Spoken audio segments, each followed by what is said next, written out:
Te alofa Samoa, o rau kuprokalama le nei o le taulongolongo, whaasala wantu i le ofisa tu tonu i le aitele o Long Beach, le tūmano tele o Los Angeles, ia i California i Saute, o le masani lava lau polokalame, e tātou te moa i Saili, le anganga o le tua e fisosoani, i lo tātou wha moe moe, sau si taimi tātou wha soa, i ana whiangu paia, ia maalie, whaafonga le li i upo o tātou nguti o tau fonga, ma whaafonga lilo o tātou loto, wa o ia, na o ia lava, o lo tātou whaola, o le papa, tātou te maluai, i mea uma o lo whengai mai tātou le nei. O langa tusi wa whiriwhiria le whai upu mai le Ioane mua, le tusi o Ioane mua lonu tāu po tolu le whai busifun mal wha, o le autu lea o le tusi whai Tanuvasa, o le International Bible Reading Association, o le se o lo iai le whakasama le whakaasa o ni vaenga o le whapotong tele, o na rangua i Peritania, ma lau langi atoa, o whitwhiti ai la le manatu autu ma le whai busifun mal wha, e whaperon whai tawina, o tātou i loa, wo i tātou i le ola sa i le oti. A wā, o lo alo lofa i tātou i le uso, o se le alofa i le uso, o lo tu mauia i le oti. Manuiua le tue la whaafonga, au, whaitawina, wholfulaina, na whiangpa ia, tu mauia te ia, le viinga, whamanu nei masa uma e whaavavau. Teleina fisili po ai tu stala. Ai tasi le fi naunga e mafuai ona va be tasi tu stala o le evangelia ia mare tu sil nei o tu singa nei wa toru tusi. Ona o le tūlanga o whaupunga ma tau sisiri o lo awawina. Tasi le o ngā Yesu o lo whamawhai le evangelia le o tātou whaitau iei. Le alofa o le uso i le uso. Le alofa o le wō i le wō. Le alofa le tā ua i le tā whaaliwina tātou o le alofa o le whealwhani. O le alofa e wheliuri wai. E le tā whia i se vanga tasi. O le wā mata le loto i whale. A mata le mawhitanga le uso. Le wa umana whirithili le apostolo e suia yuta. Le wa tōle tino.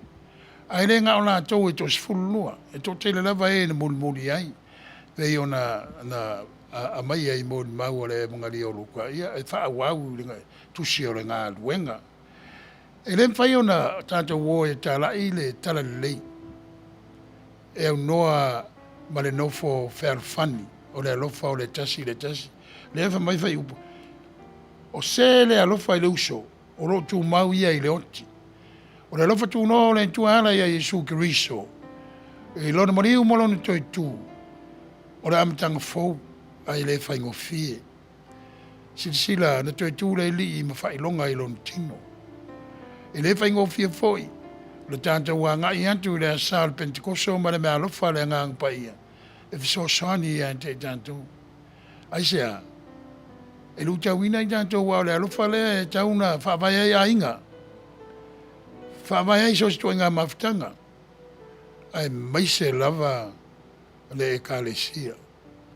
Mele ao ina whifuritu ai. Ma tau whareanga le tasi tonu le li o le ekalesia. Ua fisiringia. Po tātou tū mau i le alofa lea o lo o. Whautu i nai tātou ma polili atili. E Ioane. E ala le whai upa sifuru ma le whaa. Whai mailo na whai tauina toi whaafonga. O i tātou. O tātou loa o i tātou i le ola sa i le oti. A wā alo lofa i tātou i le uso. O se le alofa i le uso. O lo tū mau ia i le oti. So sen maila nganga o le tua. E ala i le nei whai tau. La o tō whaafonga ma le tātou whaalongo. Tātou mā whau lo loto i whautuanga ua tu ina mai, e nei whai upo sifun mal wha, Ioane mua na tā upo toru whai upo sifun mal wha, toi wha te patasi an tātou, i awa o ngā Yesu, i le nofo whare whai ni whatau siai. Ia, tātou tawiwi e tau whai e tutu mawai tonu a inga tonu a kāresia whapo putonga ro tātou mafuta atu iai. Ia, ai mai sere tātou atunu, le ngata ili atunu nei, ia ua whai mo tātou tofi. Ia, a tātou atunu i Samoa e lua. Ai mai sefo i lava le vevesi o e nei le Samoa tutu o tasi. Ia, tātou vesili. Po fea o ta oto ai le wha maoni o le alofa lea. Awa o le lava e taulangi, e le tātou atunu o whawai le tua Samoa. Ia, o le whina ngalo leo le tua. Ina ia, alofa le uso. E le ise mea e tau whai e whaini a wala le ami o tonu. Mani a wala le tāle whiaunga ma le soifua ma whawai wa umo na whatatia. Ai te lia le loto maulalo. Swinga wa mai e le tua. Ia, mo le tātou atunu ma tātou umma. Ia, whamanui mai le tua e le tātou whamoe moe le nei taua whiawhi. Si o tātou wifo ma tālo. Ma warunga lava alo vi inga ma le whawhtai i la uwhio le tua. Wa o mātou fōfuanga e whai vavane. O le whoia le tautai e whae le tau e te whea i le awa usanga le tu vai. Pe au noa ma la uwhio e tau au ina lo mātou whamoe moe ma mātou fōfuanga. Lewa e mori o mai. Lo maola. Ia malo lātou soifua o i lātou o langolango ina le nei whamoe moe. Ia i le vai aso ma le vai aso. Mātou te vana au i la uwhio le tuai. I le mana lo wanganga. So soani i lo mātou vai pe a mātou whasoa. Whangu e i mātou te tepa tau lai. I le mea lofa wa e foa i wa atotoa. O le mea alofa e la ei le alofa. Le alofa e le mamae. Le alofa e fisota i ai i tangata. Le alofa e fitausia i ai lau whanau. Le alofa e malama mai le tasi o le whaaloalo. Ma le whaaloalo ai. O mea ia le ie. E taita inatu i mātou i lo alofa o lo ta oto ai le manuia ma le file mu. O mātou tangata. Ia e maise o le laulangi atoa. O le ala mātou te talo le tuae. Te talo i whamanuia mo i lātou o le whaatasi mai. Te talo i whamanuia i lo watunu. Le ngata i le atunu nei au Samoa e lua. Ma le laulangi atoa lo tala whauto ma sa ili manuia ai. O tangata Samoa. Ma le tua wapitoa i le nei tūlā i lātou o lo mawhatia pēa. Tūlanga o whamai, a meise o le a whea, le mariu ma leonti. Nga lue pēle mana la wafio e a wala mai ei, ia tong fitinga, e ala ia whamanianga, le au sai nisi ma whamai. Mātou te toa iai ma mātou i loa ai, e a wala ese e lo warofa ma le lau tele lo wanga le lei. Ina ia mātou maua le Manuiua. O le nā le mātou te talo le ia o mea o mātou whale tonu ai. I lo mātou ola soifua ma le ora tawiwi i la le whātuatua. Whamangalo mātou uma. E ala li toto tāua o lo wara pele o Yesu Keriso na whamalingina o na o le tangata angasala. I lo lava siwafa Yesu mātou tano tuai. Amene.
Ui ilea o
sale vi e toa le loto a o Israelu a tatalo I a so fai so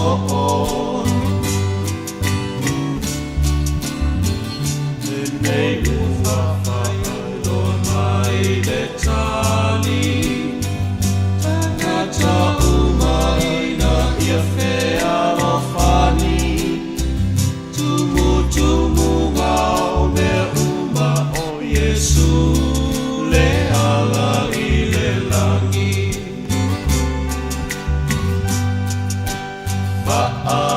Malo si pea malo si pea ole ola e vaulo tawilea Ya, manatu o lea ua uma ona tapena ina le sunga le whawhengainga tai o tatu por kalame le tatu whaftai o le nei e fiafi a o le vaenga lona lua lea o le tautua lau si ufonga o tai au fau I a te o e Samoa mai a tatu por kalame sa tapena ina I le tula ua tea e whasare vale e taunuu ia ua tatu mai le tautua ma le o nanga le si ufonga o tai au fau I ale lana por kalame masani ia o le taulogologo e pe ona whengai marisunga ni whaiwhiau sunga whengai ia Sepulona Tanuvasa ia e alo maia ia e ma te tue whataro whatu di suafa Manuiua o Kiriso ia ina ia mwhai ei o na whai mata I ala o tātou tautua ma le onanga ni nei tū la whiawhi e alo maia lea se whasoa o se tū whatu ia a o sautu o lalo fo I e ma te Samoa tu iai ina ia mwhai on tātou tau whai tūwhi tau whao whaamanuianga le tua ela ia na fionga. Ia, aero maia, manuia le nei fiafi. Aftai. O nawa amatu le whawheiloai. Lau polokalama le si whonga le tai a fau, le taulogologo. E no o tau paia ma le malu. O no mwhai o na langolongo ina pēr le nei wha moe moe. E mai aso taitasi. E masani au na matala noa I tūlanga ese o le tātou ola whakerisiano a mea o tusi whaitawaso I a makalena. Ia tātou manatua. O le kalena ia le tātou te muli ai. Ia e a mata ia Januari, e whai u ia Desema.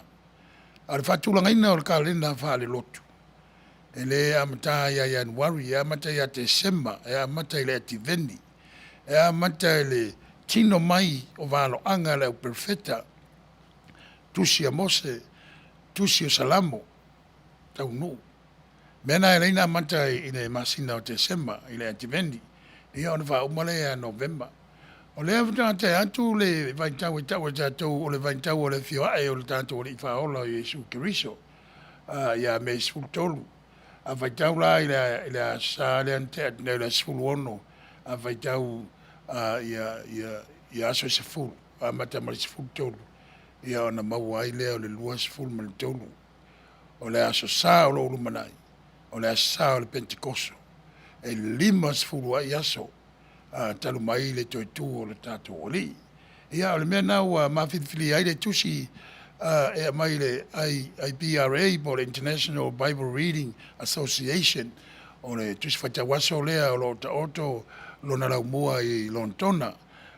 awaia ia le whakasa ia whapevo le whakasa e la tau te muri ai whengofia o na maua nei nei whamtalanga wai all you need to do is Google it and then you receive the information ia o lea o ma manatu o lea tātou tala noa le tusi aluka e ala e ngā ruenga ia mantua o ngā ruenga tu sa o le vaenga lona lua lea o le evangelia o luka e loa fai mua ma le fai upu a mata I le evangelia ma le fai upu a mata I ngā ruenga so ta I le lei le wha manatu na ina I awaine o tātou mamao ese lua o le whātulanga ina o tusi whaita waso o le tamirisanga mua ia amata ia mataio. Po tausanga mua, tamisanga mua. Uma tausanga ana tamisanga mua. Ona mai le tamisanga no na lua, po fa salonga no na lua. O tusfata wasa o tausanga ia o Mareko. O Lonto, o Luka. Ai faima tu ia levanga ia fa punga ia manisio o tusi ia levanga lio Ioane. Ia tau te Silvia foi sa tatou tala noa ile se senga o sinopi ma lau fai evangalia to fa. Ia ilo masa salonga malo manatu o mafuanga le fatulanga e fatulanga ile sinopi. Ai sea ia wa te tusa la to va ai ile tele o nga wenga a Yesu ma fa mtala ino me na tu. Ia se senga o fa punga le mea tas. Ese ma Ioane. Ioane lea e leina tātou whinau ma tala noa. Pe tasi ale Ioane, po Ioane le so, po le apostolo, po Ioane lea whaalangi o le toina matua, po le elder, po le bishop, po whea lava. O le mepe siring tāua, o le sāwali o tātou maua mai, ia Ioane, ia ta oto la Ioane, la tātou wanga i loa la ia luka mana wha maunga, e winga i le aso o le Pentecoso. Taua ia luka ia tangata onu ese. Taua whawhine. Taua e mātitiva. Wa iei tala nāna o luka e mawai. Pe o sa mawri anga le lei. Pe o le tautu le ala e mau. Na luka e mawai. E tātou te wawa ai pēa, ma mawhawhau pēa. Ia luka wa o le so o le so o Paulo, sa muri ia Paulo. Nava mai ei Paulo e lantusi kolose le mta po fafa i po sfuma fa. O luka o foma. Ia mai sia me e ta mai ei fallinga mai o luka ele o se iutaia. A vai fo i o se iutaia ia o le iutaia o no foi fawa ai. Wa le o se iutaia a toalo na tulanga i tatonunga fa iutaia.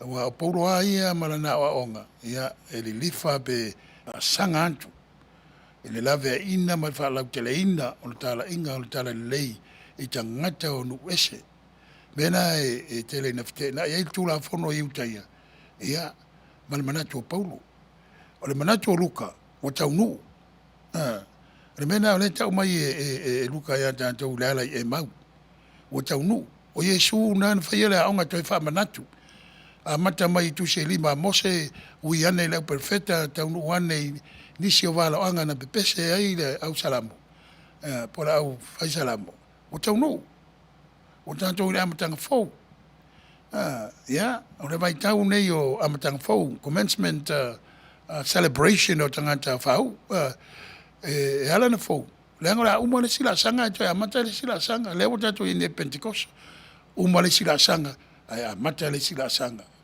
la sanga ole mai tau ole anga pa ia ia ole os fam talanga na tu sal tatu mta upora tal pese ia tatu fo i mai le ona fa ta wina le sunga il fatonu ngwe wa ya tu le epa ia le tu si ufifilia tu si nga ruenga e lua fa upu mo ia fa nga tama fa upu sul montasi ia ona te ta fo le stato pese fa talo fa tu ya te o to wa ia a mata lor tato fa soa ile ava mal fa alo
wai Atua Manuiua silani au fatasi mai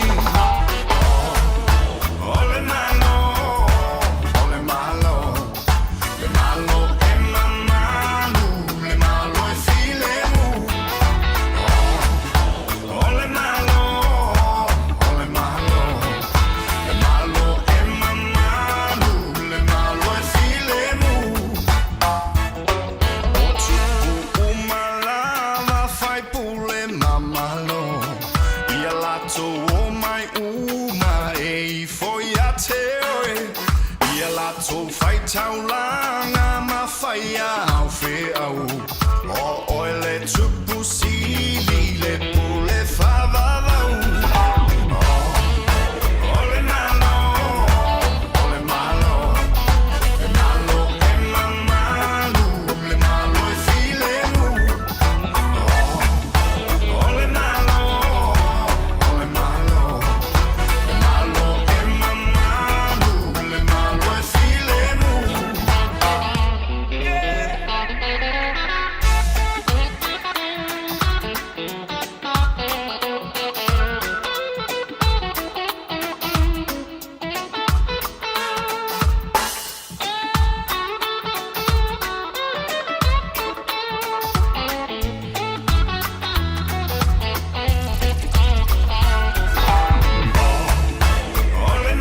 malo Le malo e mamalu Le malo e filemu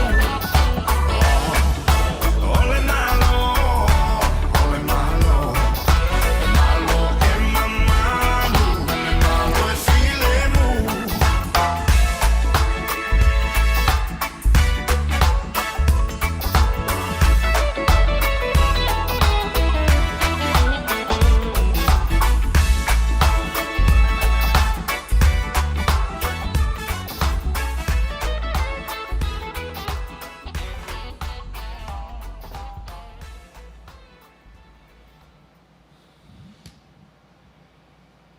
Ia. O le ala whangaina le sungai la wao le tātou tusi whiriwhiria. O le tusi a luka e pei ona a mai e ngā ruenga. Tusi o ngā ruenga. Ia. O le mtau pue lua lea wa o e whai tau whātau le Pentecoso. E upu tau pue lua whai mua wangata mai whai upu lua sifu martasi. Whawhunga mai e whaitawina o whionga pa ia le atua ma le whengainga fau.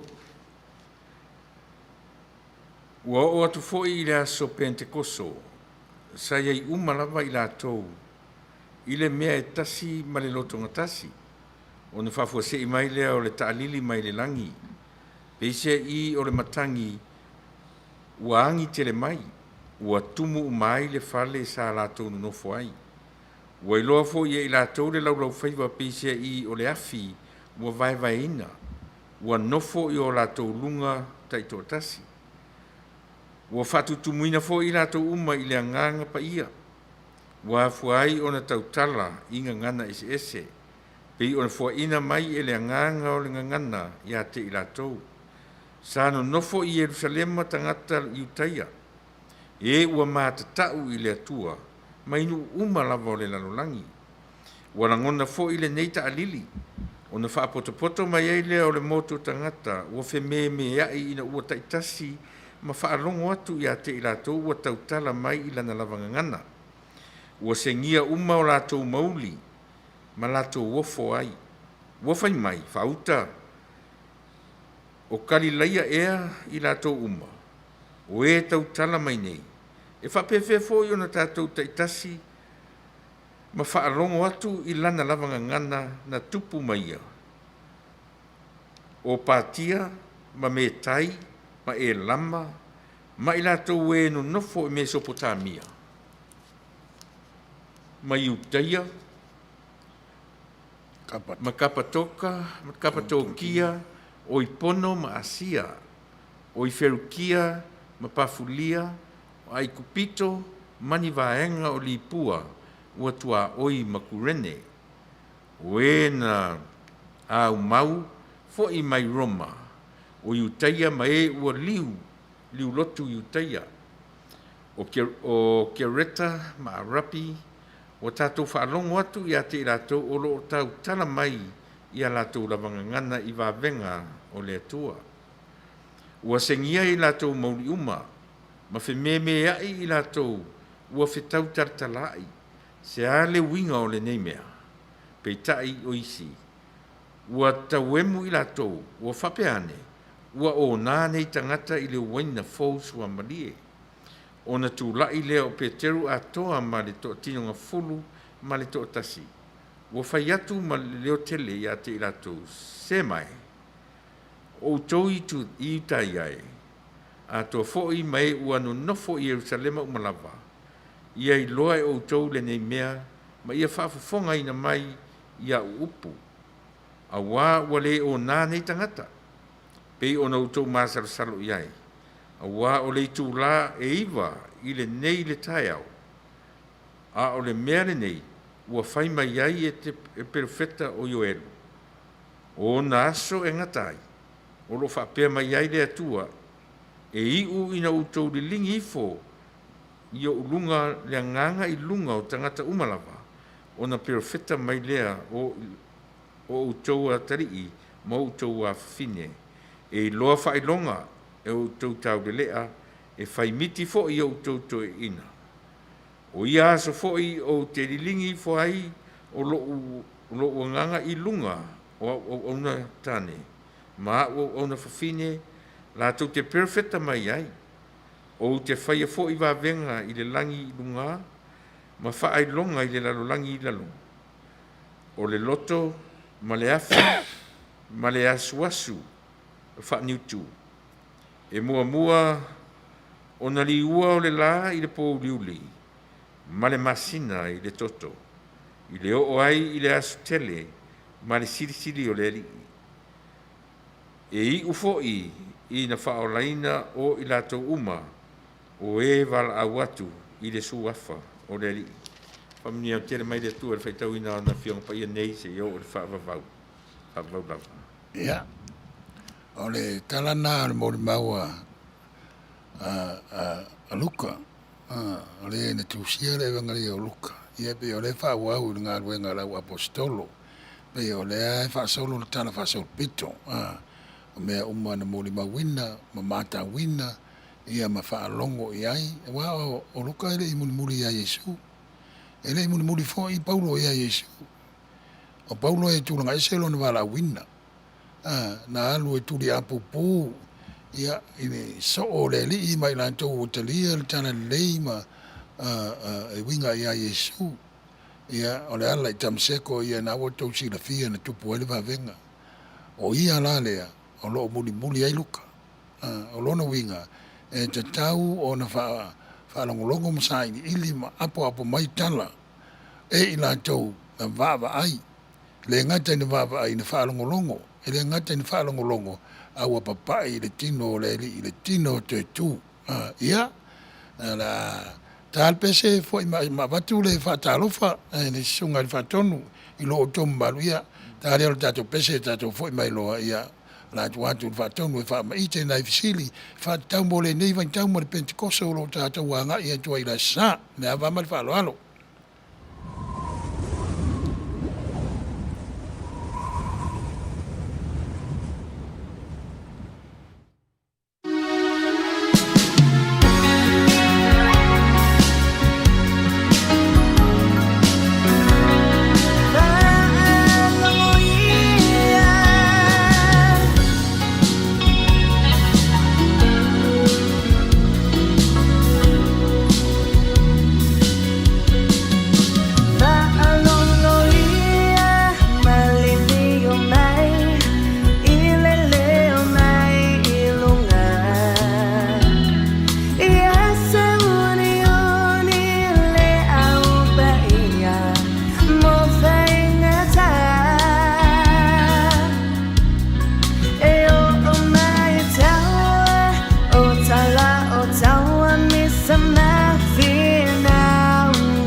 ia fea le sepulua io mea ua alanga mai ia fo i mai fa alongo mavai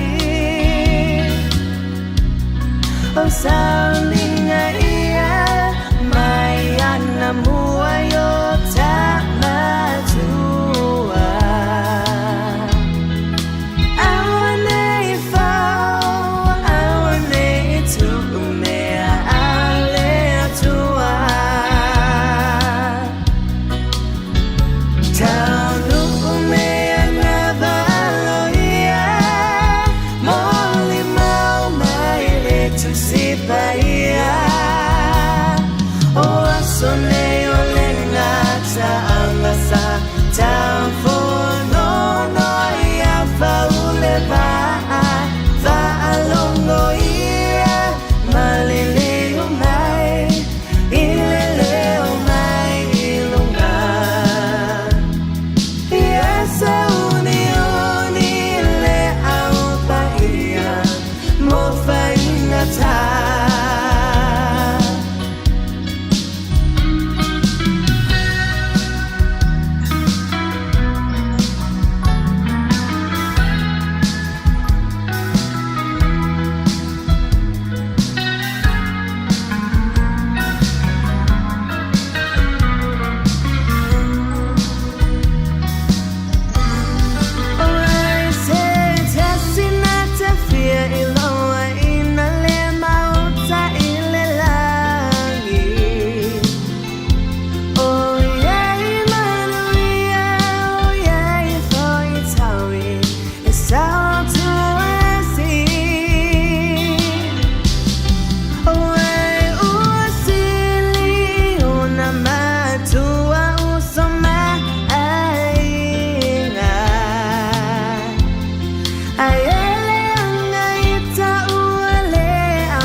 Malo, haftai, le sa fai tau ina tātus fai tau le tusia luka i ngā luenga au apostolo. E pi mana iare ta ngā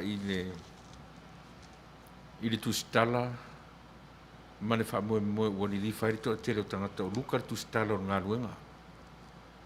Ia, o pe o lea tau tiutilatu tele se taimi na ngā lua whatasia ia luka mpaulo. Ai po leane mafu ang o leana mo ua lili whai rito a tele o luka lava tusitala o ngā luenga. Ia. Mana ia le fisili. Ale memo mua be ana o vai atu. Mo mua tata vai te tonu. A mai ia fa manuianga tali fai tau I fisili. Pe ila o tustana. O le vangalia ia o lo tu mai ai swan fo luka. A tatu le lopo ai luka. Ele ngai le fai mai le vangalia. O luka o le fo mai sa muri ya na pa wan me le tau mai o le vangalia. The gospel according to Luke. Ngata ina ia. A tātou whai tau whai mua o le vangalia uluka. E fiso tai ma le whai mua o le tusi o ngā ruenga. O lea la na whai mai le tusi kolose na tau poe whawha i poe suma wha. Whai mai i Paulo. O luka o le whamai. Ia i maisi tusi ngā Paulo o lo whantau i a luka. O lea sa a vea mawaenga o lana au whainga aluenga, le au tālai. O al mea ngai e le ngana. E te len wha mātou, e le wha pēr hoa lea o whātatau tangata tōtasi. Tu le ngana ingilisi o le we. O le visi le tulturi hua the we. E wha pēr ane manatu o mātou. Po tātou, e whātatau i lau whainga aluenga Paulo. Elena Paulo ai tele ona fisosoani sai o luka la le fisosoani ma reko le fisosoani a tatou faitau Timoteo lona tali faleagaga e tatou te faitaua i le vegega fou i mei o tustusiga pe o tusi e Paulo o lo taʻua i le tele o tulaga ia o lona uiga i le talitonuga a le au conservative po latou o e ua talia lava mea ua tuuina mai e ala i le vegega fou tusa ai ma le molimau luka ia o le tala Paulo o luka o lona fesoasoani e le gata i lea o luka o le foma o luka o le foliga mai o le tagata o le eleni o lona uiga e maualuga le aʻoaʻoga pafaapea o le fomai tātou te loa i ana whamaumaunga ma le whaasolonga o lantala. Oto le leile i a whainga o tāla aluka, sei o mai lava le tusi o ngā ruenga, pe o ta ule tusi o tāla whasol pito o ngā ruenga lau apostolo. Ia, ala whasa natu lea. E iei manatu o nise tō tēla rā tō te lu ia le mea lea. A mo tātou i le itu vai lea. O le winga lau tāla le itu vai lea. Le itu vai lea conservative.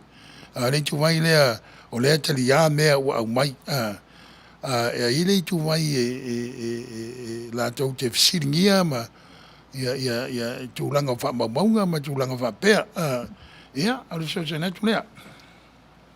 Manuiua, o le tusilawai a luka pi tasi le me lo ai o le tangata nu ese pi e lili whalawa lana tala noa.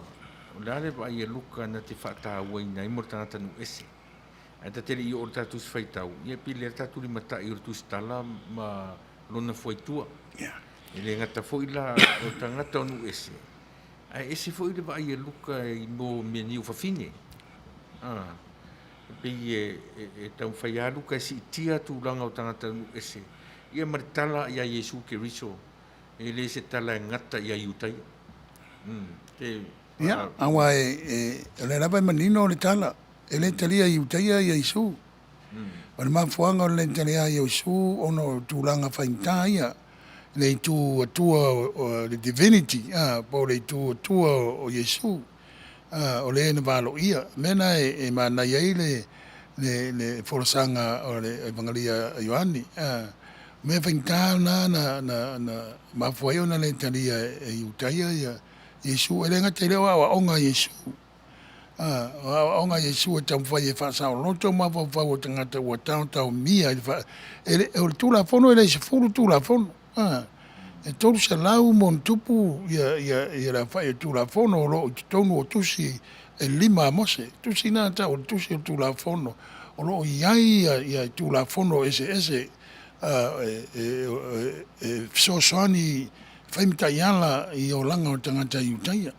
Mantua wai pe vai o tangata nei ta pena mal tofa wa whaisinga whainta o mea na lanto iai ai kupito mele e mana iai ia vai ngā luka whanta ua tangata uma a mea tangata unu ese wa Paulo a ia na wala wina whapitoa i ke riso toi tū ia i manatu o tōtele ia awale watunga o tala lei o whamoe moe pe o nau mai e amata Yerusalema ui antu i utam Samaria, ia malera langi antoa. O lea la wa leto e pumo mo le tana lei. A wa antato vai tau tal vasol pito. Ina watu lai mai i la kaisala o Trajan. ina ua mai atu le au patience ia dominion le uso o tama o Titus o ina na tutuli o mai tangata e le kaisala le o le ngata lau kerisiano tangata iutai o tuli ese mo Yerusalema ia no le malosi na iai e pei o le evangelia ia e lo famaoni i le molingo le tala lei o le to e pumo mo o le to e silsila o le tele o taimi ni tu se ita nei o le se malu malu pe o le fitu valu po le ono valu o la wana lata o le van o tau nu ia vai nga o Roma Jerusalem o le taimi ana ve se ai le malu malu le o le o malu malu le tala lei le o malu malu ia o nga Yesu e pe na sau no ai ni o fea la o ia ina muri fai o lanto falsa wa yo ai su na kona tuliese la kerisiano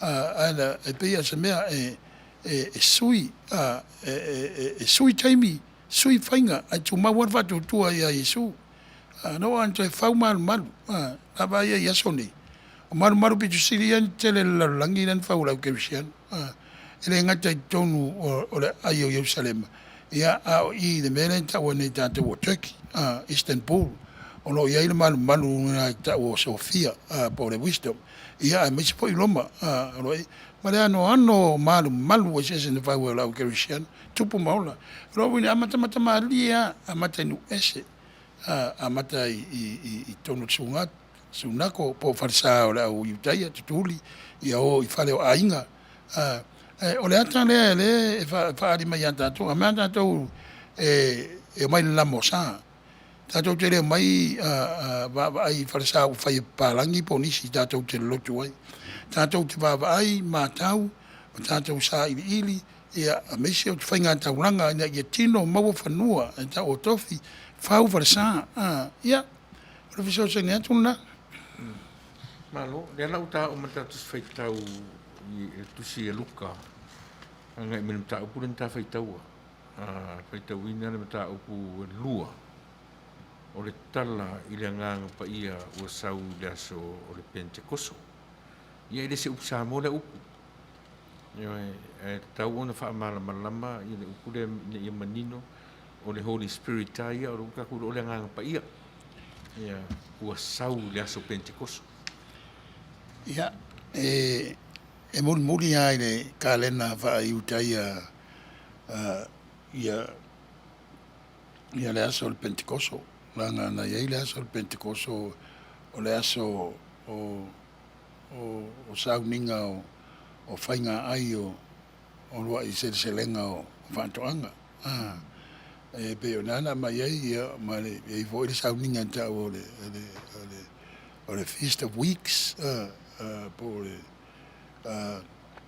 aso whapitoa mo tau mawhitanga ma le whamanatuina o vaiaso e whatau le taimi o le whengeng tuai.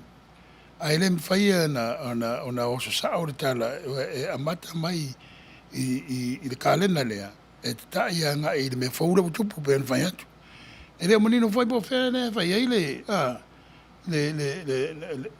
le Pentecost po whea me le en sawaile anganga awai le o ta ue luka. Mai wātu fo I le aso le Pentecoso. Sa iai lanto malawa I le mea tasi. Ma le loto ngatasi. Whafose mai lea o la ta lili mai le langi. Peise I o samatangi. E lewa mai o le ene no nofo le mea tasi. Ma le loto tasi. Ai leo ta ua mai. Po le whale o ai a whea fo. Po le mea o le ta ua tu stala le mea lea. Ai ta ua le whaatasi. Loto ngatasi. Ngatasi tasi. Ia, ta pena ai le sawa le ngang pa ia sawa le ngang pa ia I tangata o lai whaatasi to e tasi le loto. Ia, viso ne atu lea. Ia, e mana ia le wa tasi le mta upu lau vivilu ai tātou o le asasao le Pentekoso ma le asasao le ngang pa ia. O le mena o le tau mwhai ia whai ngofie o na malama mai tanta whai tau. O le hale mea tau le Pentekoso. O le lima sifuru ai aso pe a whawhaingo fie. O le penta o longo winga o le lima. Sa wai le ingoa le whale lea e nofo ai ia CIA ma FBI i tātou la mua i Washington i o le Pentagon. Nga e tāwha lima le whane. O le Pentecost o longo winga e lima sifuru aso. O longo winga lima sifuru aso talu anto e tūle li. E ona ono le wifo le afia mai o le ngang pa ia pe o le folofolaina. Ia, ale so na tula ia. Me na nei la pe me na mana ye lu ka o ni me nga langa pi o le tau tinga ngana ya upu. Ia eta ia o le lima sifuru aso mai le aso le paseka. A mata mai le aso famna tuño le paseka. Ia. E pe ia o pe vo venga tuai. I tau maftanga ia vai longa ina e tau ia ne te o shavus le upu e belu o lono winga. O le lima sifuru aso talu fai tau aso. Me tau lia voi le venga tuai. E tausi le paseka o le sauninga e whaavavau. Fai tau mai la so le paseka na iai i kupit. Fai tau aso e lima sifuru. O na fai lo le tau maftanga la le tau e la tau le tau maftanga o le Pentecoso. E wha manatu ai le teimi na sopo ia ai le angelu i o lantou fale ia ai whantama ia i kupito. Le la ua mai iwa, le ua manino le mea tau Pentecoso. Le la pia mai e luka sau whaatasi ma le matangi. Le nganga pa ia. Pio le makangi nga ki au mai ia lau whaiva, mangiei ma mea umau whaatusa e le. Ole, ia, awa e tātou te wai le matangi. Ma te wai tātana no mo le upu lea ai le ngana e peru, le pura le matangi. E tusa ma le upu manava, e tusa ma le upu o le anganga. O le sau o le anganga e sau e sau malosi. Leanga o lea la iai le mea o le atupu. O le liwina ma le amatanga fou. E nei se mea e whai marie. I lau lea whaliliu, i lau lea manatu. Ele mai luka le malosi o le sau. E pei o le sau whetalai i le amatanga. I le na upu fofoa. E masau le angi mai o le matangi o le ola. E le sau marie. Ia e pei o lau na whaliliu ia i le matangi nea. Io, e whetau i ere matangi le o whangainga mai se savili. Ia. Wa ana sau savili. E lo aila e se fo. Ia, e pei i loa wingo tanto upu, o savili, e pei o se me e sau malu, e sau mali, e maia ia langona file mu, o le angi o le matangi. E la ila vivesi le mea. Muli tanta ia i mei o ngana. E vivesi ia. E vivesi ia. Pai sa me o vivesi ai. Lenga o lea la fai tusa o le new creation lea wa amata e ala ia Yesu. Le si lea vaenga o le new creation. Lea na fola. O le fisoso ansili. Le advocator. O le ngang pa ia. Me voi le leina fainta le mata upo le totasi. Ono me ia le se me o tau mai se Trinity. E tātou te fainta ia i so tātou te fainta different approach e mawhawhaunga fau. Tātou te papa ia i le tua malon ta whatolu. Le tua whawhau le te maa. Le tua na mai e le whaolutanga o le tali. O le tua o lo whaia ngā luenga o le fisosoani. Ia, o le ngang pa ia. Le ala tau no urme le. O le taua o tai ai o le me o lo whaiva e mai whaatasi ma le afi. Ia. Le lapi po le a se fiso ta ingo le afi le ma le afi le na ba e mose le la utartala. Ia. E pe ia. O paure fiso ta inga e mwhaianta ma whau iai. O le afiana tau e whaamama i se mea, i tupu mai se mea le lei. O le afi lea na whaali ia mose. O le afi e tau whai e longo antu mose. I le matau tia o le tua reo wala wina ia. O hawa mai mumu a le whao mutia. Ia, uma ia ima whauwhaunga la wata mai e tau wha matala i na natura le vainga i se la au e mumu a le whao mutia. A le me tau le mumu na au, o le si uwhawhaunga na sau. Le vo ina e wha matala ina me wha maala maina e wingo upu a Samoa. Mo o le vā. E sau ai le leo. Vā la i o la au le mumu le o sau o le si uwhawhaunga. O le vā la au. Vā. O la au. Le na mana i alo wha maala maina o le me sau i tanto upu vā la au. Alo winga le ua. Fetalai mai le tua i le vā. Wa le whaina vai mo se le tua. Ai vai le la au. Le anta o le afi. Ia a toa marisi ufonga i sau i tonu. E tei wha pēr voi le ta vai tau le sau o le matangi a mai le lau lau whaiva. Wa le lau lau whaiva whaanga ngana ina le tanganta wa umona wha mama ina. Ia o le atanga tasi pēr mo types. E se le mele mai le whengeng tuai, e se le mele mai le whengeng fau. Ai elia le pongati. E tasi al wha moe. E ven vai atu. O mea umai e tau mai le whengeng tuai tu la fono, mo la perfeta, ma tu sa salamu. Pea taua ia luka. Le en wha anta tusia le ngā luenga. O Yesu anto e whaia le aunga tu spaia la wari e tau rua na o ema. Le ala ema. Au vaenga na tau tu spaia wari. E whengeng fau. Tolu wa vaenga. Vaenga o tu la fono tu se lima mose, vaenga o la profeta, ia ma vaenga o salam. Umar vengeng tuai, nā mai taimi wa le i whai ar vengeng fau, o lewa tā maua ar vengeng fau. Leo pe e tautala ar vengeng fau a ngai tu ar vengeng tuai, ua tau nu uriti. Ua tau nu. E leisi si mea toi whantan tadi e, a wape isi whantan tadi e pe ona tātou whaitau e, o le toi a whio wharua mai o reri.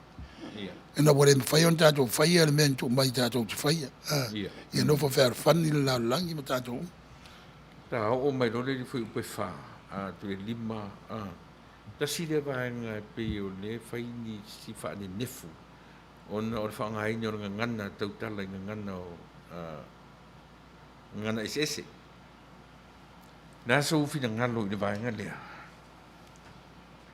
I le whaongaina i o ngana ese ia pio. Vai. Se whailau tala lea, ngana whaktali e le rusini. O le tāua ia o mo meo ngana, i ngā ruenga wha misionare. Tāua le mala malamo le tangata aru e ave le tala lei. E tū ma ngai whanua a tangata ave e tala lei. Ngā be o risi nā mea whaiti o ina ai ne ngā luenga wha missionary. Ono o tamu whai e ave e au noa ma le mama ai to toa. I le ngana tangata wai. E mena na wawenga. Whamaia i ona viri amu i whamaunga e pe ona whamau e le whaive au pensione a e lia wa telepulou sa iai, sa to ina, sa pule i kanana fau, ia o le PhD o le doctor, i mea kau le history. Mai lona whaali wina o whamaunga a Ioane Vidi Amu i lantusi. Tusi a eria. Whaapea mai le whai lau pepa e suma toma suma wha. O le mea nā o ina Ioane Vidi Amu i lantami la milo i le amatanga o le ngā ruenga i Tahiti, Rarotonga, ia Matonga. Tā ua le mala malama i le ngangana le tunu. Le motu le la whasangasanga i le whaamoe i Samoa. Tā ua le mala malama i tū. Tā ua le mala malama i ngangana. Ia mai le whautuanga whau ea pe ona whaamawawina tusi. Sa whautua ia vidiamu. Aua le vawe sao le amatanga. Le tau whare anganga. Ai ia matua maa ele ngā. Ono winga. Ia matua sa ngā ia ai o le tai ia matua o a o le tusi pa. Ia maa malama tangata. I lo le leia tangata Samoa. Le mea te taunu whai ma le mea le taunu whai. E ala le mana o le anganga pa ia. Ai sea. O Samoa kan tangata tā pua. E o te missionary whai ala tau lotu taia wa e se le tua ainga, e se le tua nu, e se le tua o tu malo, e se le tua o taua. Te le tua ngā tua lona winga, santa pua, a wa fiwe au tiro po whain whare ta pua, a o whare au ainga. E ara sa sa natu lea, o maina I le mea lea, o ngā ngana ia, lea na lau mai le lisi o ta ngata ia o le iai.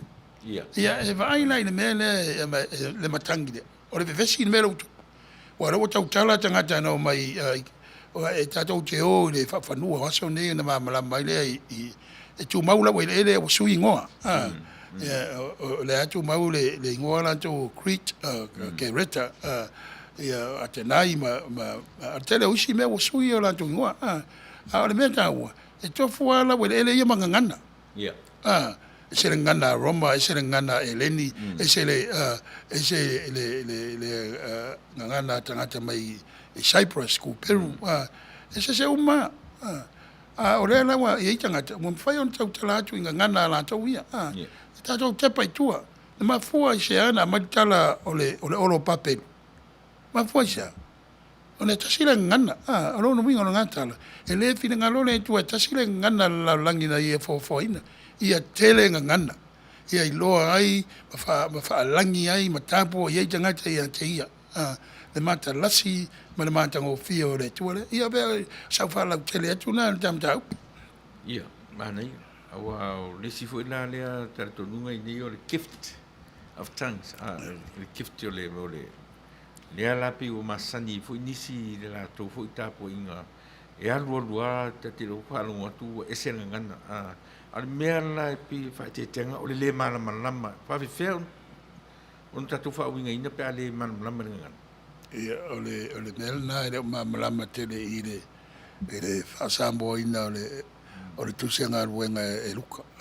Awa e leo tautala I ninga ngana ho I e pei e le tautala I ninga taula. O le ngana le taulia o le ngana e mawhai o na whaalongo e le isi tangata soifua I lana ngana. Sila. Ana le tele ngana e malama I le misionari na fisosoani le whaale ingo le tusipoia whatasi muto in Samoa. E whawera da whaali. Wa le ben whaali mai le ngana e Peru ma le ngana e Leni. E tato tusipoia le mulimuri se ngana English. Ana le iloa la le misionari le wha Samoa. To iloa Ingilisi, to iloa le Peru ma le kuliki. Ai longa whaingo fion whaali ulu tusipoia. E wa le va petasi a fe varu se lau lima pe asa o lo mafau wa la fole le tusi peritania wa sfuta se tau sanga o edit. Ona la fole le peritania print. Ele whaingo fi wa tele a onga na mua a o missionary tanga tonu. I tusi sa whaonga. Wa na mua tusi vai ia onga e mulimuli a onga lulue ia missionary ia. Ma to ina Samoa ia ona e mana ia pese na I lalo le tadia pe o se uma fai upu na ta wa uma ia swa for to ina sa voi pe inisto ina se mai to ina sa voi ia alverna ia ai mai ia lo mtusi e fa mau ia la to ngaruenga sa fita tunga ia wa va pe o lalo le tadia malu o le fiafi wa nga matanga nga ifo la na se ele papa malu se mana yo na pese o talfa sol pito ato e kalesia mo tu spaiana ina malu le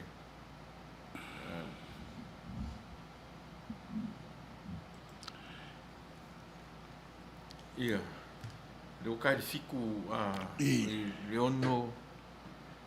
ono fitu balu iwa si o sumatasi.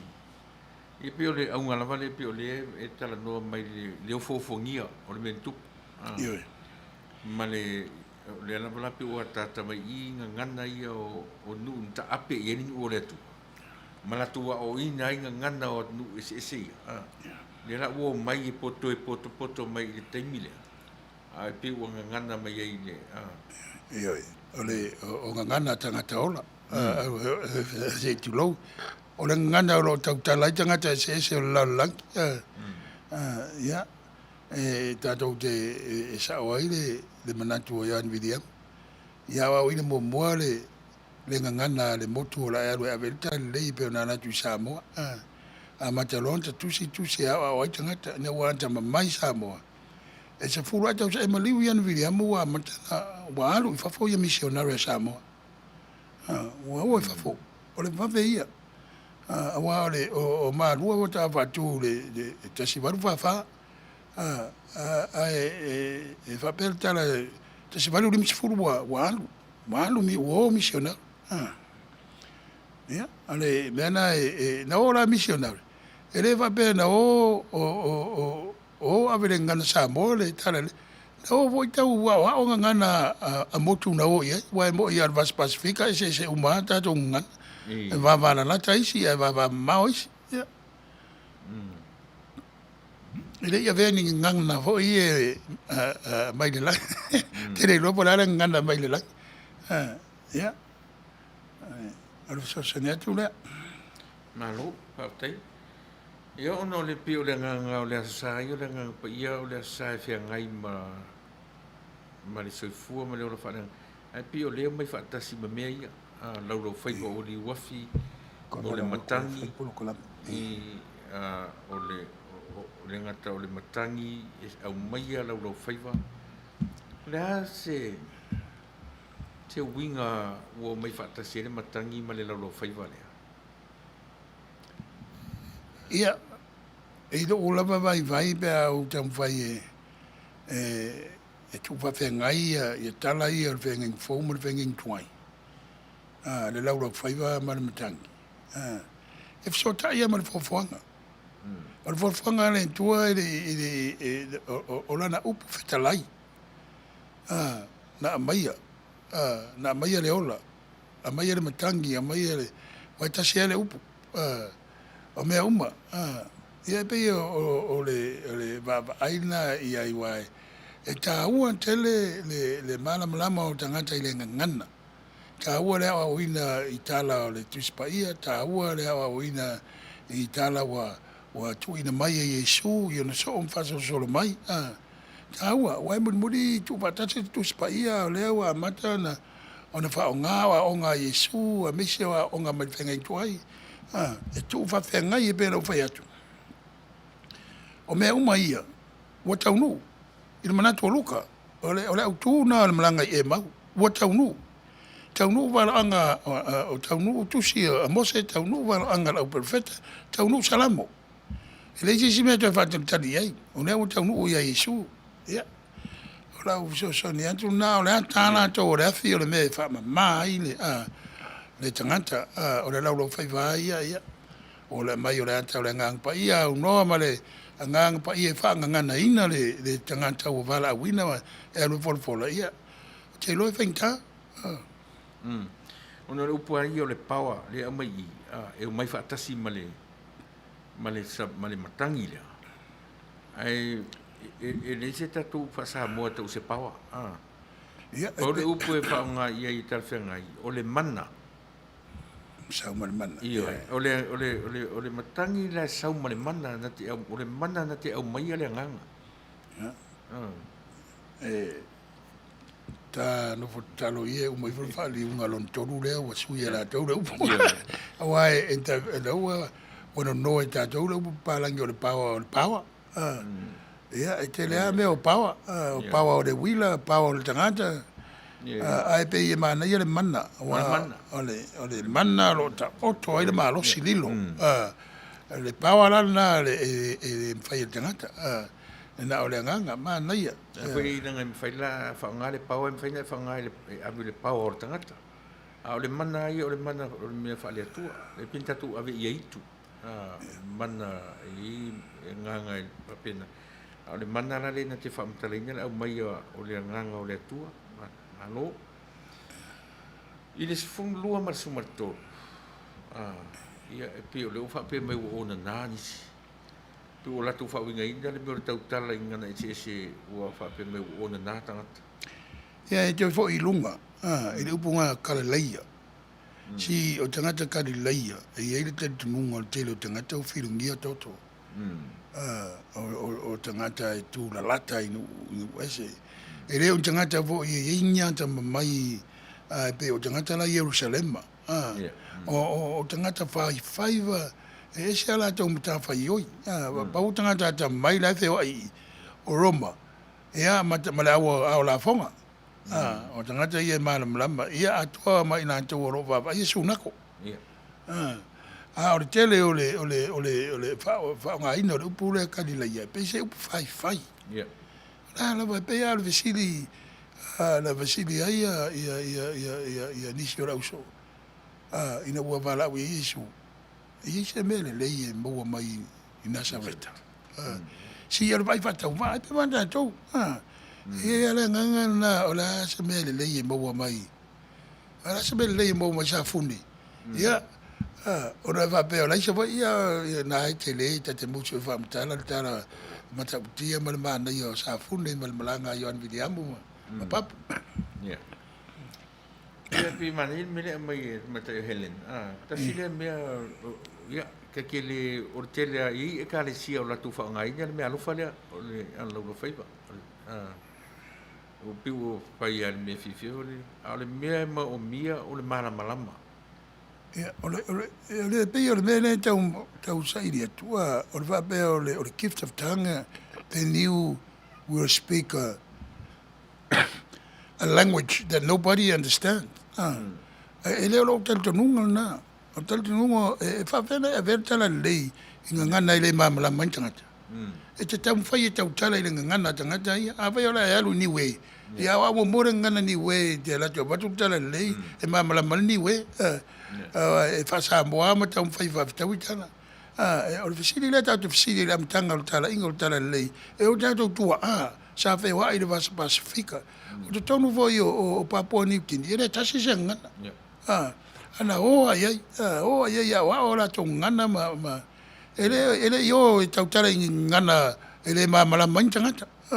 O kele lo bola de wing o mele speaking in tongues o kele e fenka ya kia ngo karia. Lenga o fia mala pa sa ngo mai. Sa ngo mai se nganga o kele lo ia. Ma ka fisi dia ku le longo winga vai ki fasi amangi mai kia o ke lo fasi amangi vai o sa mo ia nga fa sa mo ki mamala mai ia pe ingilisi so ku ye Paula le me mau o nga mena o so ta tam fa au fonta ngata i sa ta itanga ngana ta tino fa ta ita mafai ai le mamala mai sa ele o foi se tangata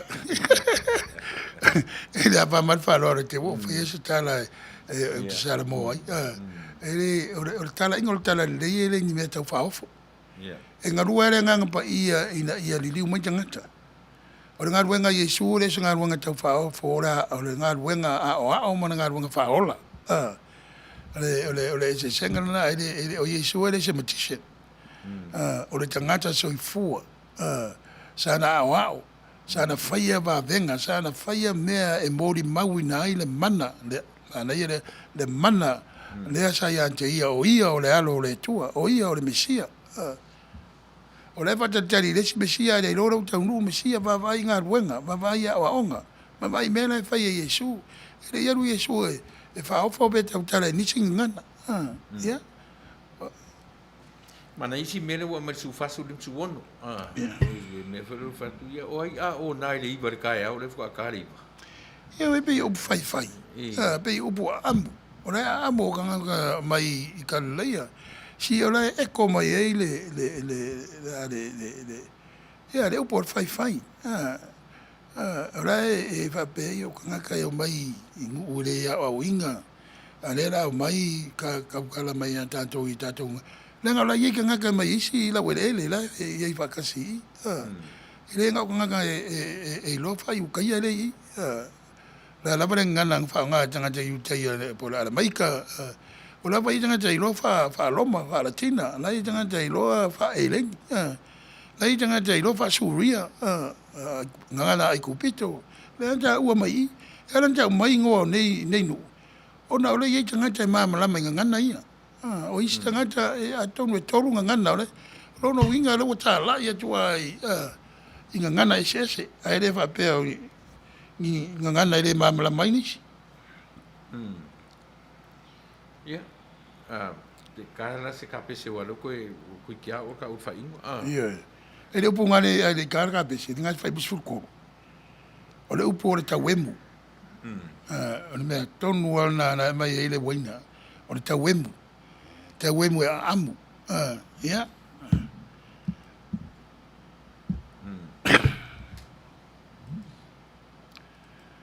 Karaka pese ka fo i mai noa. Ia ka oro i la unga riko inga.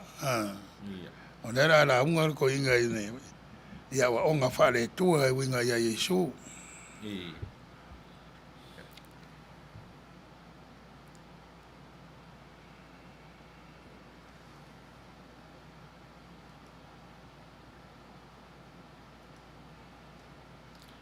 Slow computer ka wari ira.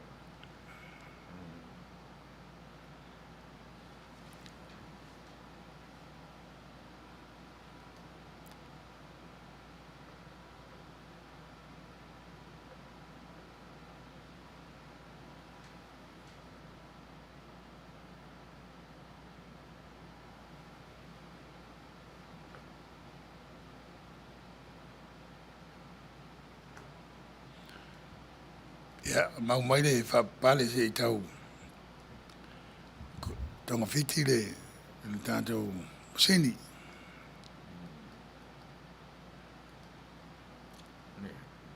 Ia, koe whaura. Ia, e pei o le manatu nā le whai busu tolu. A le o mai le whai busu wha la mataile la unga peteru. Ia. Matauria le wa toto sfulua. O peteru tasi, o to sful tasi, to sfulua. O le numero va pitoa apostolo o le o la taitaina le amatanga o le kalisia. Ai le o la iei po fine, o la iei tanganta e o anisi o iutai mai nu ese o lo muli ma wa taltonu. Wa la tautalia le tala ia Yesu. O le alo le tua, o le mesia le tua, o le faola. Wa tongi o la ina le la no langi ansala e na ia mawhai o na nā tau māmalama i le alofa tū noa ia pe o mea nā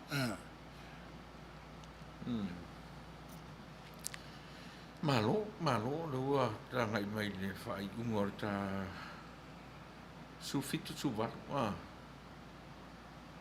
su mariwa o le vaitau le nei tatu o le anganga, le nana tatu la tala tatu le vaitau o le anganga po le vaitau o le Pentecost.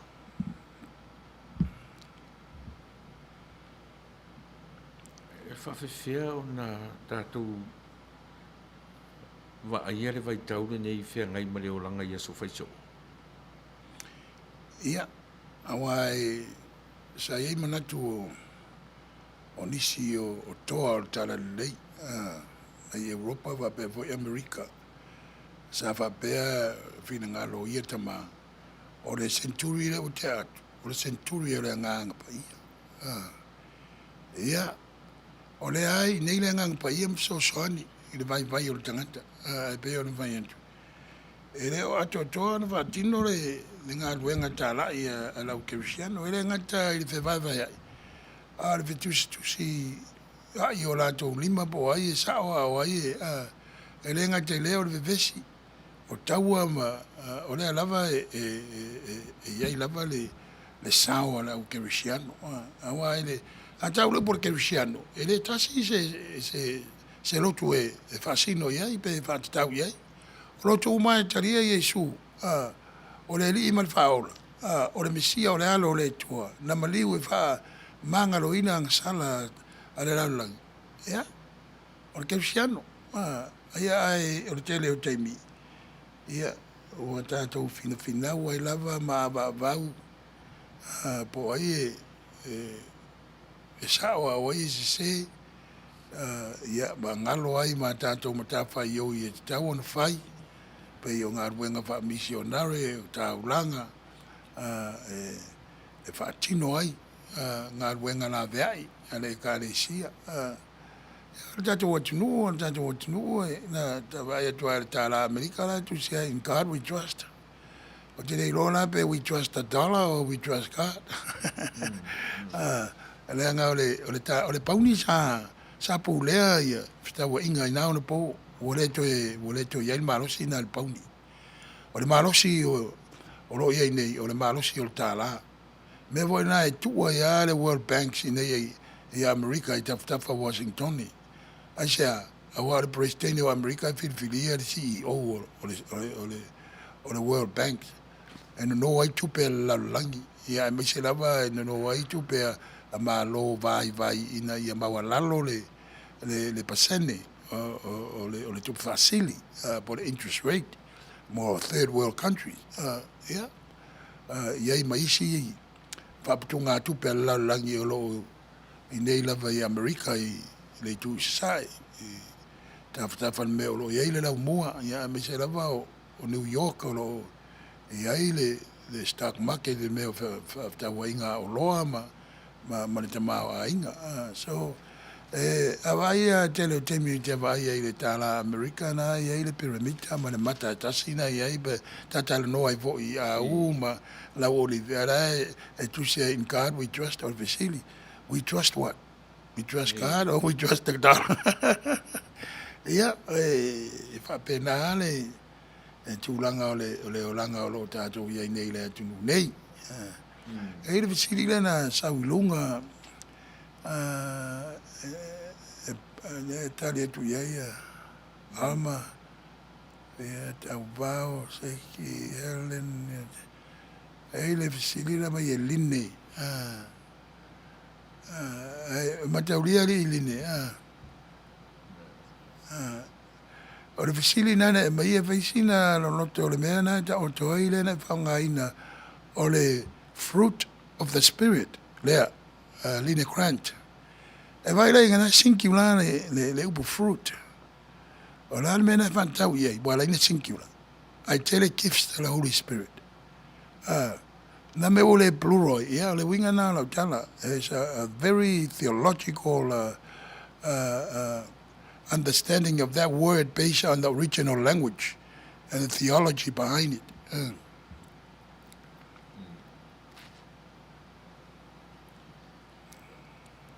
O le avenga o le tā whea le ave i tua i le seu i uelu. Yeah. O le tau whai o tustana o le i o luka e whapaleni le mele o le nganga pa ia ma le maro anga mai tua i a uelu. Yeah. Na se sau tamani Pai ele mai luka wa luka vole na mai ele malanga e mau. O le butau nu. Yeah. Au perfecta. Le wo le temi ele to ele manatu le fa pe o ai pule. E mo me o lotu. O ai e sao na fa wina o fai fe au ai ele sao. O ai le lotu o lo la to tawa au ina pe le fa so mai o le mana o le ngā pa ia e ala i lau apostolo pe voi o na talturunga o le ekalesia Catholic la tau ia me se voi o le ekalesia o le Eastern Orthodox Churches wa le tasi se Orthodox Church tele pe voi tatou le West whana nau mai umalawa i le ekalesia i Roma ina o whai le Reformation tatou tampe a le varoanga lea na mai e oelu sufi tutu wartu. O le whantau lava i tātou vai tau. E whamanatu mai a tātou. E le pū lea e sesi le ngaruenga mana le anganga. O le mea na, o le mea lava na le tua. Pea vai tau ia i le se mai o tau o wherwa ipuna e. Sufi tutu wartu. O naso e ngata ai. Ia o le upu la le vai momoa. O naso e ngata ai. E tua malama pa fo le original language o lo fa pe mai le tua e iu ina o le lingi ifo ai lo nganga i lunga o tangata o malava o la le aso e ngatai o le aso le wa liu ting tangata i le tua ala ilo na le pero Yesu Christ o la ule tali io e o le utau nu valoanga e le si valoanga o te fatali e to e la fifa rua mai o le li e tu sai o tal tunga masani o le tatou au keisiano pe a whai le tau mawhitanga o le lao ai. Tatou te whamanatu. E le ngata tatou te whamanatu a ona pupua ngā, o lona maliu, o lona toi tū se i o ni toi a whia mai. Mea na ia vangna wa vese ma ta tunu va on fa tu tuanga ta tu la ke Cristiano ia ole sili mo na ia ona perfetta mai ai lea o te watali ma o te wafine e lo fa linga le wa tanto ia vai tau le tau tala ia perfetta o tau no o le wa ia mi te o to ina o ia foi o te lingi folo nganga i lunga le wa tau le ngang pa ia len folfolain le wa tau no le pentecoso la le wa la ina mai le tala le wa tau no lea wa saule tua wa fio mai lo na nganga pa i o tato fio son sili ai le aso le pentecoso o mena vanto i o luka o le tangata ta mai tele fo mai le fa sota inga o varo anga venga in tuai o le mele tupu na tupu le aso le pentecoso pe na vai tu o le mena va mo le tala luka il malanga emba o le te fai o le aonga mta wha manatu mai e le ngata ia la ua no au tato uma. Te wha manatu mai o tau nuu waloanga. O tau nuu ia wa onga ale tu se rima mose, rau perfecta mo salamu. Ia. Dea fai o te wha manatu mai e luka. Le aso le pentecoso. Le folfolanga e wingna i le fisoso on sili ala le ngang pa ia. Ia. E le sisi mea tātou te whātari e o le anga lua le nganga o le tua. Ai o tātou lava, o iei sa o tonga. E o le whai u whapongi sa ina e le atua o le mata o le lai le awa uri tea tea. Ia, le sira ngā me whai ngā. So le muinga ngā la ukala i le amkanga o le mea. Le aso e ngatai. Upuna i le ngana sa moa. Pai wā tu te ronga e o le ile ngana e Peru na tu se pa ia a fai o lo tautala ia Yesu ia o tau no a fai o tautala i se isia to inga taimi per second coming bole ia fu fa penala fai tau a mele vai mai e u fa o laina ina to umala o e va la wa tu sua fa o le o fai po rufo matasi de loka ile me antone o la po ru yo la no winga lo tau tala se to fi fa lu mai wa ye kanganta ele o tal tonu la vai a Yesu o la lo le tua o le tua le alo o ye na maliu to tu o lo na maliu ya Bale toto na malingi. Ai wale ia ile tā ua tele o upu ia le toto ma le vai. Tau teo mai no i Sakrameta. Awa ale soi le mea telefina wantu e sa o tātou na lua Sakrameta. E ngai si lotu ia mea lava le lotu na o se ai le kalesia fotaina i Roma. E tele ala tu a Sakrameta. A tātou wai lua. Lua Sakrameta ai tu tonu o upu ia o le toto ma le vai baptisonga i le vai i le mana o le ngang pa ia o le toto ba ngalo ia sana Sakrameta ia tanto o le baptisonga ma le whamantunga o le toto na malingi e wha ma ngalo ai ia e itangata e le tel tonu na pe no fai atu fua ile tu na tu ai ia ma le ava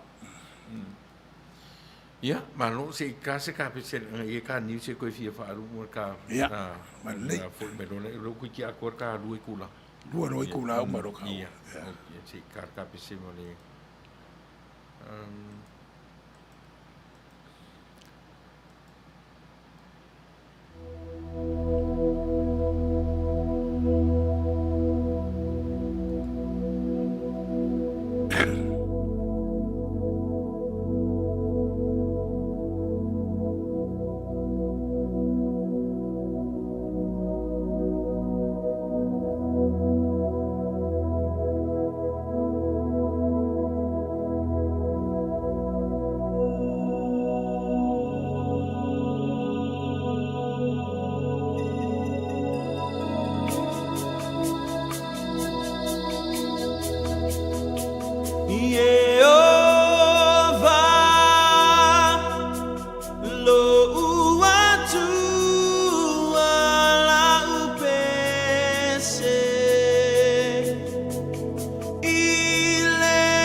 And it keeps right on the hurting since you're gone.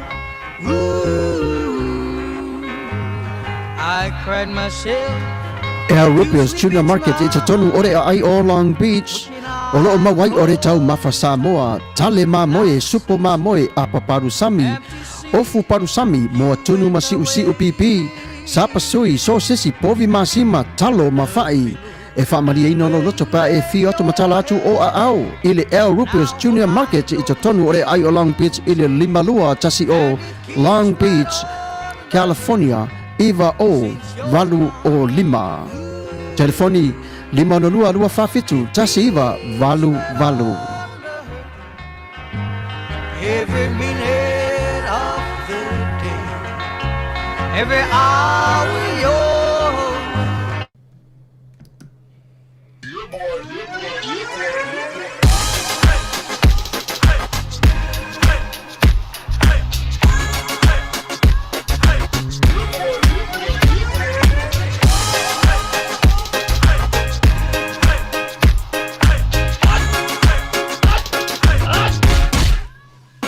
Omi te tonu lau olu au baile te se ne ima afifi malu ole tama baile lau ulu ne ima tala le lau fa pito te tonu vai ima sai pa pe o se pomo le la mai lo ole tama se fa ala Nga pese angi so le nga leo Sofia aile le maua. Talo fai, i ole alo manatu ne nei taimi. Kaki koe mga kua ia sofo i o ka whai whaapusa i Samoa. Kei mi o le ia mai sear ka male i o le matua inga se lau apo po e whai ele o parusami. Ia leo kaku nye ia tunu. Ia. Ke kausira fia se whale mo i Ole na fo na tofala avotu ya petisila fiele falele le Rupia's Junior Market. Le limo Long Beach, ma le lima dua. E maua umai mei. E maua umai nasi te latu o san le Rupia's Junior Market. E tatonu ore ai o Long Beach le lima dua tasi o Long Beach Boulevard, Long Beach, California. Iva o valu o lima. O lo o mawai o tanga talo Samoa, tango talo fiti, pusa mamoe, pusa fai. Tanga raisa, matanga luau, e whaamaria ino lo whingaro malo loto pe e a whio atu matala atu au ili Rupia's Junior Market, ili ai o Long Beach, pe walau de telefoni o de limono lua whawhitu, tasi iwa, valu. Rupia's Junior Market.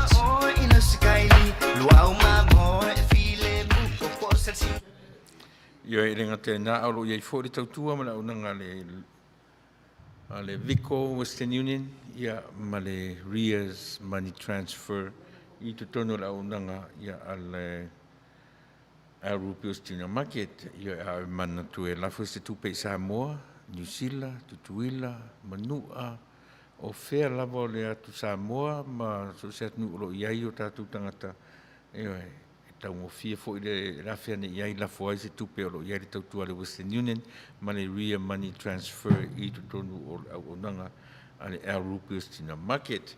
E le ngata fo'i la le tautua le whale uloa Samoa, au whape fo'i ona iai le whale ta'vale o tau o le performance auto sales, io i le telefoni le na ua tu ina tu lima ono lua ono iwa lima ono iwa se lau.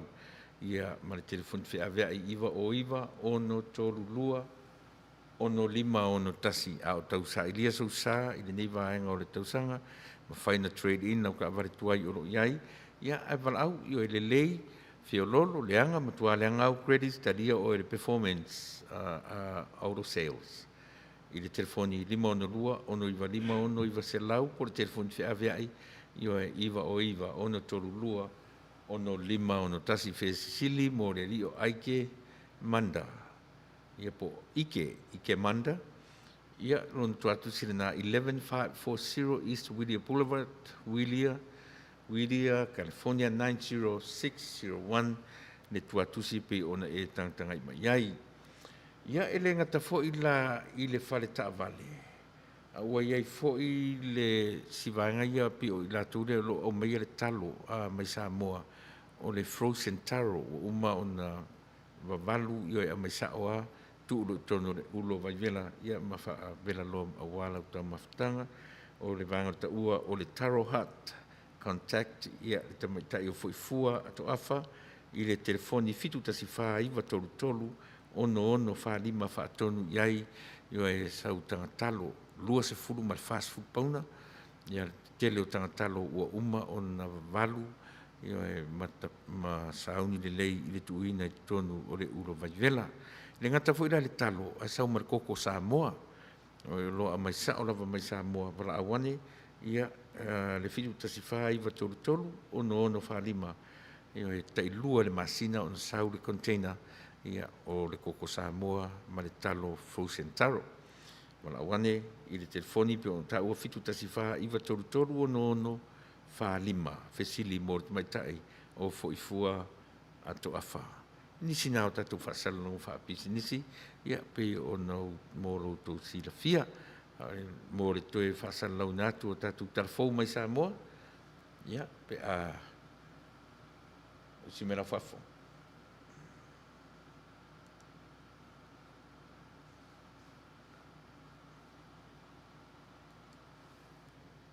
Talaflava wa tala mai Samoa nei fo yaso. Watoyo o le whaamasnonga le tangi a le HRPP e tā o whiwha ai unga le whaamasnonga I le asonga fua na tēnei. O le whai unga o le asonga fua na manu maloa iai le vang wha upwhai le fast po le wha tuatua I le tua Samoa watasi. Ma wha au ngā ai le whai unga o palo tatele o Aprila soiva ai wha le au ngā le no fua wha upopo o le HRPP peitai. O talo sanga ai, ili tae on leila le HRPP e tā ofi le nā whaai unga, ma toi apili le whaai unga le ana wha te tau ili no fua wha popo. O le so na wala awai le whamsinonga maulunga, le isi lea talo sanga fo I le HRPP, mo le tau fia o le whaai unga, peitai. Wa wha se ea nei, mo le iloilonga o le nāmata upu, ili talo se fululua ili aso tofi o le vaya sonei. Ai la wailo nei unga ili aso wharai le lavo le vaya sonei. Ai mo le taimi nei, o lo tu mau lava le unga al whamsinonga, vanga nā ua whaia se whaai unga fau. I le isi fo I le atalo sanga fau, pe o lo iai lava le awa noa, I le vaenga wha upu whaia le fas, e wha anga o iai tāpenanga mo lana por kalamet palemene. Ai wha moe foi, I le sainia le ao le malo le writ, mo le usuia o le palemene. Ai tala lava o le nei ta upu ma le ngase o lo iai Samoa I le tausweina o lana malo. O le tai au po foi, o ana leila na malanga ma iai pasi e lua, e tutu mui matai o le fiu anga ufale la tai, ma o tuai I le maota o le ao le malo I vailele.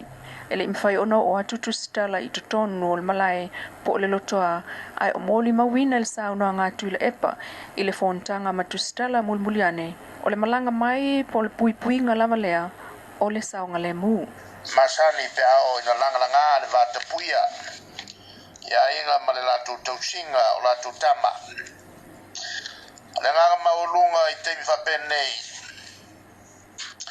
e tulanga le motu o lo ia i upwhai o malo Samoa. O le tualalo lava lea o lo nau ia i le tato malo. Ia toa pia le tai. E mamalu o si o tato o tunu. Ai lafo mai pia. Ia i matou. O lo ngafa ma upwhai o malo. Ia tainane fo i le pui nga malu. Ali i o le malu. O le malo. O le malu fo i o le tunu. O le te talo. Whatawanau i le paia le ainga tawaana. Whapea fo i le latu tama le whare fitu le ati tanga loa. Whapea ngaru e wha. Tanga tole vavau. Ma le tula o salonga. Ia toa pia le tai. Lafo mai tatu malo mal puipuinga malu ali o malu le malo O le nafionga i lea malo le malo o lo nafio anga lea i whale la tai. O talana mai Samoa i le nei tula.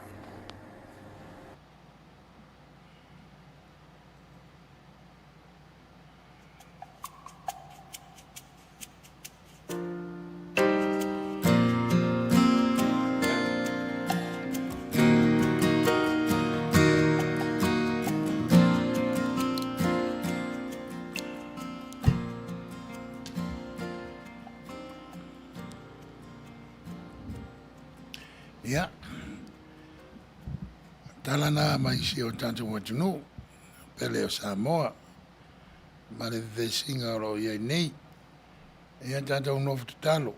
Nga luele nganga o le tua o le nei lava vaitau o le vaitau e whamanatu mai ai. Le mana la vea i o le nganga. Le ami e tonu. Ia le manmia ma le file mu. Sa loto ai si o tanto watunu. E tu ranga whale tonu ngai e nei. Awa whai hui fo male ma polo kalami. O le ala ma o antu le vaianga munmudi. Ia. O le launga lea pe te ridase o le Pentikoso. E tātou te baba ai atiri iai. Ia. I tūlanga o le launga le toina.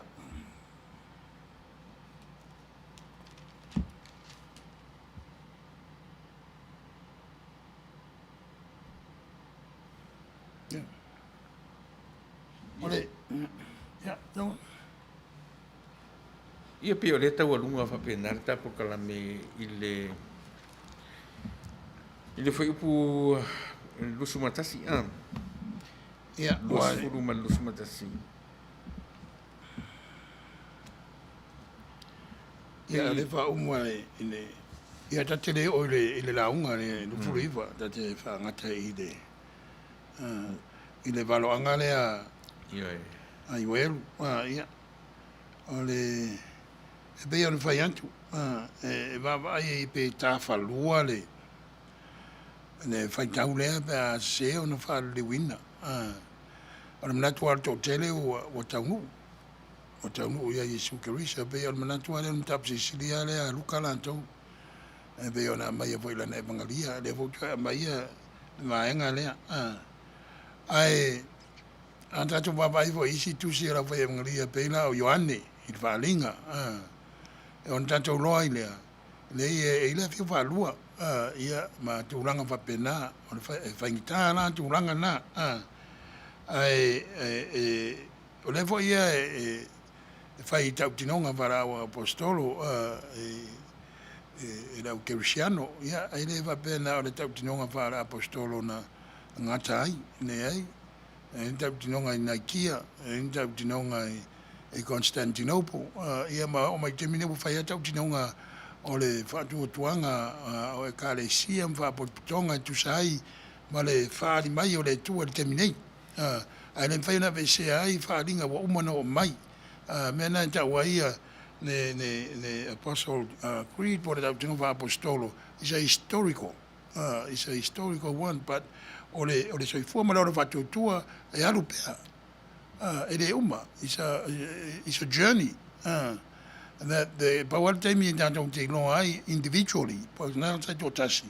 O le taimi e o mai ei le wala au a wha mai a tātou ngā ruenga. Ia o tātou watu lea i le Mysterio e pe ona fola ina mai. Ole afio whaarua mai. Ale a manino afio pai a le tua, e le se mea na al tangata. Me whapitoa ana na o le tua i loa, le whaavlawe. Mo tō tere lau whalongo tā i musu e taria na tūranga. O mana na o la tau te i tea ma tau mai i a tātou. Ia, ale teimi o la tau uai le vaenga no na rua lea ai pei o le manatu lava o le polokalama le nei tau afiafi. O le vaenga no na rua. Po le fifa rua mai o le vaenga na o le vaenga le tua e pei o le vaenga mua. E ala na whale tonu o tātou whalong tata. E manatu le iste ngata na o ia e musu ia ile tua ia o tele tangata ua whano ai. E le taunu. Nanga ile o stai i upo le o tusi. E le ave se tātou whawa ai pēr. E le nei vai tau. Pei foi o tūranga ona tā ua i ne mea o Ieisa mo. Tātou e pei foi le tūranga o ngangana e se. O ngā ruenga Iesu e tātou te whisiri pensa tau tala Iesu ni ngana i se. E le ai. O ngā ruenga whaola e ngā ruenga tau whaofo. O ngā ruenga la veai. O ngā ruenga alofa. I ora wa whena whatino ro rofa pēre lama sisi i au saunoanga. Pei voi nā tūranga leo le whia wharua mai. Mea lea tua. O lona taimi, o lona tau unga, e matua le o se vaenga al tangata. Vaenga al tangata whatu tua, tātou taria, Iesu e pe ona tau mai le tātou mutaupu. Tau tino o ia o lo whaola ma lo wari. Ona e malanga lava lea wa pe ona vai atu o leo langa nei. Nei o le whainga malanga. E alu o rupea. Tātou te reilo le teimi e ngatai. Mai so i fua mare olo tangata tai tōtasi. E te iloa o e lau teimi ma lau whainga malanga e le teimi e wala au mai ai. Ia, te ruatu. Lisi nā whale tonu o le whantusa o futau o sauroi. I mea alo whale anganga. E le pure tātou i mea alo whale anganga. E te alua o le anganga nā tau e whasoa i on tangata e le ongi tangata le anganga o le tua e whasafua na mea alo wha. A wāle Manuiua lau tele o tangata ma le olo le tara lei. Ia, o le whai ungalna o le mamata upu o toi fitu ia minu te olo te toi. Ia, ala tu watu se pese, foi mai loa, whai sau noanga le sunga i whatonu. Ia o te talo loa e whai ulu tātou maafutanga, tātou te amata te taro whai fori te talo, i le awa ama te whaloalo.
Oh,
Ia, whaftai mana tu fuda ua angai mai si ui o tatu por kalame.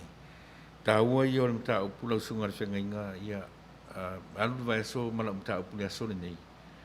O whea o iai le anganga o le atua whenga i mara tangata.